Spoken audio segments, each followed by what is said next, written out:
Light weight బంగారు diamond ఆభరణాలు, వందల రకాల డిజైన్స్ ఏవైనా ధర మాత్రం ఒక్కటే. గానే పోతాను. ఏ తొందరపాటు చేసినా సరే కక్ష ఈరోజు అనుకుంటారు నేనేదో మీనాక్షి నాయుడు గారి మీద కక్ష సాధిస్తున్నాను, నేనేదో సాయి ప్రసాద్ మీద కక్ష సాధిస్తున్నాను. లేదు సార్, నేను ప్రజల వైపున ఉంటాను అంతే.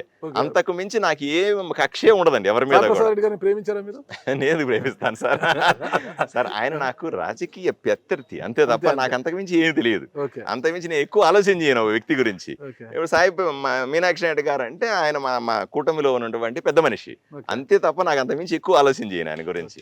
కానీ నేను ప్రజల వైపు నుంచి నిలబడతాను, ప్రజల గురించి మాట్లాడతాను. వాళ్ళు నోటుకొచ్చింది మాట్లాడుతా ఉన్నారు. ఇప్పుడు తెలుగుదేశం పార్టీ వాళ్ళ బామర్ది ఆయన వీళ్ళు ఆయన నోటుకొచ్చింది నాతో బురద ఎదులుతున్నారు, మాట్లాడుతూ ఉన్నారు. నాకేం ఇబ్బంది లేదు. టీడీపీలో 5 వర్గాలు ఉంటే 4 వర్గాలు మీకు అనుకూలంగా ఉంటే మీనాక్షి నాయుడు వర్గం మాత్రం ఎందుకు మీకు వ్యతిరేకంగా ఒక శత్రువులా మారిపోయారంటారు? అంటే నేను వాళ్ళకి లొంగలేదుగా. వాళ్ళు అడిగిన మిగతా వాళ్ళు లొంగాలి. వాళ్ళు ఏం అడగల నన్ను పాపం. వాళ్ళు ఇటువంటివి ఏమి అడగల. వాళ్ళు ఎవరు ఆ స్థాయిలో ఇబ్బంది పెట్టే పరిస్థితి లేదు. వాళ్ళు రాజకీయాలు వాళ్ళు మామూలు రాజకీయాలు చేస్తారు అంతే తప్ప నాకు అది చేయాలి ఇది చేయాలని నువ్వు నేను చెప్పిన చోట గొంతెమ్మ కోరిక తప్పుడు ఆలోచనలు లేవు వాళ్ళకి ఎవరికి. మీరు వచ్చారు ఏదో సాధిస్తారు అని అందరూ అనుకుంటున్నారు. కానీ సాయి ప్రసాద్ రెడ్డి గారు కష్టపడి తెచ్చిన మెడికల్ కళాశాల కూడా ఈరోజు నిలబడిపోయింది. పనులు నిలిపేశారు. చంద్రబాబు నాయుడు గారి ఆదేశాల మేరకు నిలిపేశారు. ఇదేనా సాధించే ప్రగతి? సాయి ప్రసాద్ రెడ్డి గారు కష్టపడి ఒక డిగ్రీ కళాశాల తెలుసు, ఆ డిగ్రీ కళాశాలకి ఇంతవరకే ఆయన భూమి పూజ కూడా చేయకుండా ఉన్నారు.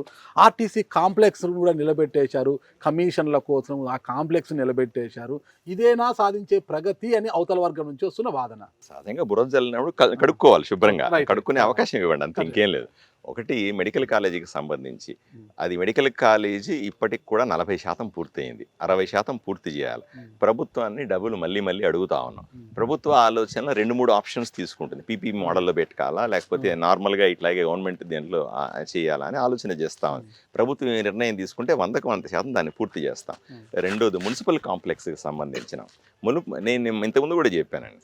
60-40 కుటుంబాల్లో సాయి ప్రసాద్ రెడ్డికి కుడిభుజం కాంట్రాక్టర్, దానికి 33 కోట్ల రూపాయలకు సంబంధించినటువంటి కాంట్రాక్ట్ అది. దాన్ని ఆయన కొంత పూర్తి చేశాడు. పూర్తి చేసిన తర్వాత గవర్నమెంట్ మరి ఊహించలేదు, వాళ్ళు ఇంకొకటి ఎమ్మెల్యేగా వస్తారని ఊహించలేదు.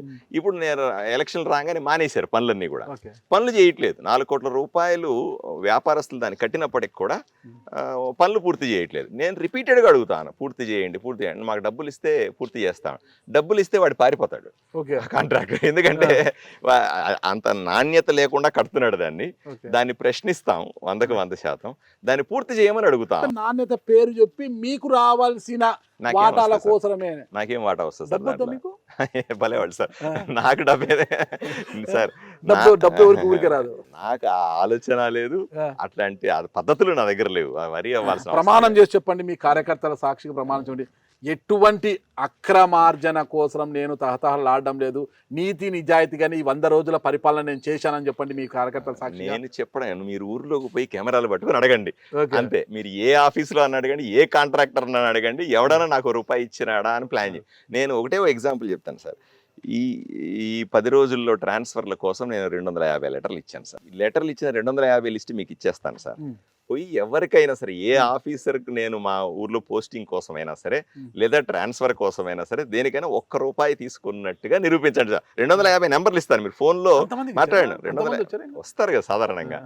అందరికీ లేదు, ఎవరు అడిగితే ఎవరు నాకు రీజనబుల్గా అనిపిస్తే వాళ్ళకందరికీ లెటర్ ఇచ్చానండి. 1 రూపాయి సంపాదించలేదు, నేను 1 రూపాయి తీసుకోలేదు ఎవరి దగ్గర. కాబట్టి క్రాస్ చెక్ చేసి పోనీ ఈ ఊర్లో నేను ఛాలెంజ్, నేను వద్దు, మీరు సామాన్య మానవుడిగా కెమెరాలు తీసుకుపోయి అడగండి. ఎవరినన్నా దగ్గర 1 రూపాయి తీసుకున్నట్టు కానీ, ఎవరినన్నా వేధించినట్టు కానీ, ఎక్కడన్నా ఇబ్బంది పెట్టినట్టు కానీ, ఎక్కడన్నా కమిషన్ అడిగినట్టు కానీ, వ్యాపారంలో లావాదేవీలు అడిగినట్టు కానీ నిరూపించండి. నేను ఈరోజే రాజీనామా చేస్తాను, ఏమనుమానం లేదు దాంట్లో. సో దాన్ని సార్ వాళ్ళ మీద దొంగ ప్రమాణాలు చేయాల్సిన ఆత్మసాక్షిగా ప్రమాణం చేస్తాను. ఆత్మసాక్షిగా ప్రమాణం చేయండి. అదే ఆత్మసాక్షిగా ప్రమాణం చేస్తున్నాను, అదే మాట్లాడి చెప్తాను. ఒకటే వినిపిస్తోంది, గతంలో గరుసు ట్రాక్టరు 3,000 రూపాయలు 5,000 అయింది. గతంలో ఇసుక ధరలు ఎక్కువగా ఉండేవి. ఇప్పుడు ఈ ప్రభుత్వం ఉచితం ఇసుక అంటుంటే ధరలు రెట్టింపు అయ్యాయి. ఈ రెట్టింపైన ధరలు ఎక్కడికి పోతున్నాయి, డబ్బులు అంతా ఎవరి జోబుల్లో పోతున్నాయి అనేది ఒక ఆరోపణ మీ పార్టీ నుంచే వస్తుంది. సాధారణంగా మీరు చెప్పింది రెట్టింపు అయినాయి అనేది అవాస్తవం. ఇసుక అనేది దొరకట్లేదు. వర్షాలు పడి నీళ్లు విపరీతంగా వచ్చిన తర్వాత ఇప్పటికే మన రీచ్లు మూసేస్తున్నాం. బాగా స్కేర్సిటీ ఉంది. స్కేర్సిటీ ఉన్న తర్వాత అక్కడక్కడ దొరికే నదిలో కాకుండా ఆ పక్క ఈ పక్క దొరికేటువంటి ఇసుక వల్ల కొంత డిమాండ్ పెరిగి ఉంటుంది. అంతే, అంతమించి వాస్తవం లేదు. ఇక గరుసులు అవి ఇవి అన్నీ కూడా లైసెన్సులు ఉంటేనే మీరు తోలాలి. లైసెన్స్ లేకపోతే తోలడానికి వీలు లేదని నేను శాసించినాను. మీరు కావాలంటే చూడండి, మీరు పోతా ఉండి ఎక్కడన్నా గరుసు తోలుతూ ఉంటే, మీరు పోతా ఉండి ఏదైనా జరుగుతూ ఉంటే మీరు ఆపి ఆ లారీని నీకు లైసెన్స్ ఉందా లేదా అని అడగండి. 100% లైసెన్స్ ఉంటేనే జరుగుతుంది తప్ప. కెమెరా రెడీ పెట్టిండమ్మా, రేపు పోయేటప్పుడు అడుగుదాము, స్పాట్ లో మనకి ఆధారాలు దొరుకుతాయి. ఇవన్నీ కూడా మీరు చేయాలి సార్. మీరు చేస్తేనే నేను బురద కడుక్కున్నట్టు.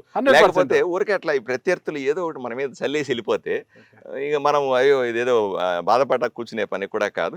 100% అయితే ఇంకోటి గట్టిగానే చెప్పారు ఇంత అన్ని సమాధానాలు మీరు. మరి సాయి ప్రసాద్ గారు చేసిన డిగ్రీ కళాశాల పరిస్థితి ఏంటి అసలు? సరే, డిగ్రీ కళాశాలకు సంబంధించి ఈ ఇయరే సార్ దాన్ని మూసేసే పరిస్థితి వచ్చిందండి. అంటే అద్దె భవనంలో ఉంది. మూసేసే పరిస్థితి వస్తే దాంట్లో ఆన్లైన్లో కూడా డిగ్రీ కళాశాలను పెట్టలేదంటే రాత్రికి రాత్రి నేను కమిషనర్ గారికి, లోకేష్ బాబు గారికి, వాళ్ళ పిఏకి అందరికీ మెసేజ్లు పెడితే నేను రెస్పాండ్ అయినా. రాత్రి 11:30-12 గంటలకు కూడా లోకేష్ బాబు గారు రెస్పాండ్ అయినారు, కమిషనర్ గారు రెస్పాండ్ అయినారు. దాన్ని రీస్టోర్ చేశాం. అంటే అడ్మిషన్ల వరకు రీస్టోర్ చేశాం. మేము రేపు చంద్రబాబు నాయుడు గారు వస్తున్నారు, ఆయన అత్యవసరంగా చేయాల్సిన అంశాలు ఏవి అని అడిగితే ఈ డిగ్రీ కళాశాలకు సంబంధించిన డబ్బులు ఇవ్వండి అని కూడా పెట్టామండి. అవి వస్తే తప్పనిసరిగా ఆ భవనానికి స్థలాన్ని కేటాయించింది ఆల్రెడీ. అక్కడ దాన్ని బిల్డింగ్ కట్టడానికి వెంటనే ప్రయత్నం చేస్తాం సార్. మొత్తం మీద ఆదోని డెవలప్మెంట్ విషయం అంటే పర్మనెంట్ స్ట్రక్చర్స్ ఏమేమి చేయాలనుకున్నాం? ఇప్పుడు చూస్తే మనకు రైల్వే ఫ్లైఓవర్ ఒకటి. సార్, నేను ఎలక్షన్లు అయిపోయిన తర్వాత నేను చాలా స్పష్టంగా చెప్పాను సార్, రాజకీయాలతో నాకు సంబంధం లేదు. నాకు ఆ పార్టీ ఈ పార్టీ అని తేడా లేదు. ఏ పార్టీ అని కాదు, ఆదోనిని అభివృద్ధి చేసే పార్టీ అని నేను లేబుల్ వేసుకొని ప్రజల్లో తిరుగుతా ఉన్నాను. కానీ పర్మనెంట్ స్ట్రక్చర్స్ కావాలి అంటే ఆదోనికి స్పష్టంగా 3 అంశాలు అనేది. ఒకటి మౌలిక సదుపాయాలు సార్, మంచినీళ్ళు సార్. ఏ గ్రామానికి పోయినా ఊర్లో కూడా మంచినీళ్ళు 4 రోజులకు ఒకసారి 5 రోజులకు ఒకసారి వస్తాయి సార్. ఈ రోజు కూడా అదే పరిస్థితి ఉంది సార్. మంచినీళ్ళ కోసం ఏర్పాట్లు చేసుకోవాలి. కేంద్ర ప్రభుత్వ రాష్ట్ర ప్రభుత్వాలు కలిపి చేసేటువంటి జలజీవన్ మిషన్ లాంటి కొత్త పథకాలు, అమృత్ లాంటి పథకాలు, ఇంటింటి కొళాయి ఇచ్చే పథకాలు వీటిని చేపట్టాల్సిన అవసరం ఉంది సార్. నేను వచ్చిన వెంటనే కూడా రామ్జలా చెరువు అనే చెరువునంతా కూడా శుభ్రం చేసి దాంట్లో ఉన్న నీళ్ళన్నీ బయటికి తోడేసి, అది విషపు నీళ్ళు అని చెప్పేవాళ్ళండి, ఆ నీళ్ళన్నీ బయటికి తోడేసి మళ్ళీ ఫ్రెష్గా నీళ్లను పట్టే ప్రయత్నం చేస్తూ ఉన్నాం సార్. అలాగే రోడ్లకు సంబంధించిన అంశం, ట్రాఫిక్ విపరీతంగా ఉంది. మీరు ఇప్పుడు కూడా పోతే ఇంతలా గుంతలు ఉంటాయి సార్. ఇవన్నీ కూడా సెట్ చేసుకోవాల్సిన అవసరం ఉంది. రోడ్ల వెడల్పు, పేదవాళ్ళకి ఇల్లు సార్ ప్రధానమైన సమస్య. ప్రతి పేదవాడికి ఇవ్వాల్సిన ఇల్లు బాగా ఇబ్బంది ఉంది. ఎందుకంటే జగనన్న కాలనీ పేరు మీద కానీ లేదా టిడ్కో ఇళ్ల పేరు మీద వేలాది ఇళ్ళు కట్టినప్పటికీ కూడా ఈ రోజు కూడా ఎంతో మంది పేదలకు ఇళ్ళు లేవండి. వీటిని కూడా సరిచేయాల్సిన అవసరం ఉంది. వీటన్నిటిని చేసుకుంటే తప్ప ఈ ఊర్లో అభివృద్ధి కనిపించదు. పని మొదలు పెట్టినాం, ఎమర్జెన్సీ వర్క్ కోసం అని కొంత పని మొదలు పెట్టినాం. చిన్న చిన్న ఫండ్స్ వస్తూ ఉన్నాయి. వీటిని